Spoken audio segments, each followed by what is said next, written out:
இன்னைக்கு திறமையான மாணவர்களை உருவாக்க வேண்டும். அதற்கு நம்முடைய மாண்புமிகு அம்மா இருக்கின்ற பொழுது நம்முடைய அரசு பள்ளியை படிக்கின்ற மாணவ செல்வங்கள் அவர்கள் ஏழைப்பட்ட மாணவர்களாக இருப்பாங்க. நடுத்தர குடும்பத்தில் இருக்கின்றதுதான் அதிகமா அரசு பள்ளியை படிக்கின்ற மாணவ செல்வங்கள். அவர்களை திறமையான மாணவர்களாக உலகத்தரத்திற்கு ஏற்ற கல்வி வேலை வாய்ப்பை பெறுகின்ற அளவிற்கு கல்வி தரத்தை உயர்த்த வேண்டும் என்ற அடிப்படையில் லேப்டாப் கொடுத்தோம். தமிழ்நாட்டில் 52,30,000 பேர் மாணவ மாணவி கொடுத்தோம். அதற்காக 7,300 கோடி நிதி ஒதுக்கீடு செய்யப்பட்டது அதிமுக ஆட்சியில். அதையும் விடியா திமுக அரசு நிறுத்தப்பட்டு விட்டது.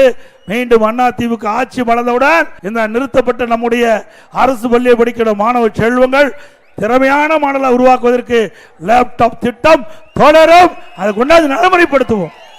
அதிமுக ஆட்சியில் கொண்டு வரப்பட்டு ஆட்சி மாற்றத்துக்கு பிறகு திமுக ஆட்சிக்கு வருவது ஸ்டிக்கர் ஒட்டி திறக்கப்பட்ட நிகழ்ச்சிகள். திருக்குறணம் நரசிங்கபுரம் இடையே பாலம் ரூபாய் 7 கோடி மதிப்பில் அமைக்கப்பட்டது. அதை ஸ்டிக்கர் ஒட்டி திமுக ஆட்சி திறந்துட்டாங்க. மழை காலத்தில் குடநாட்டில் ஏற்படும் வெள்ளப்பெருக்கினால் பாதிக்கப்பட்ட கருப்பத்தேவனூர் பொதுமக்கள் கோரிக்கை ஏற்று கருப்பத்தேவனூர் நாககோணானூர் இடையே 2 பாலங்கள் ரூபாய் 4.5 கோடி மதிப்பீட்டில் அமைத்து நடவடிக்கை எடுக்கப்பட்டது. திமுக ஆட்சி முதலில் திறந்துட்டாங்க.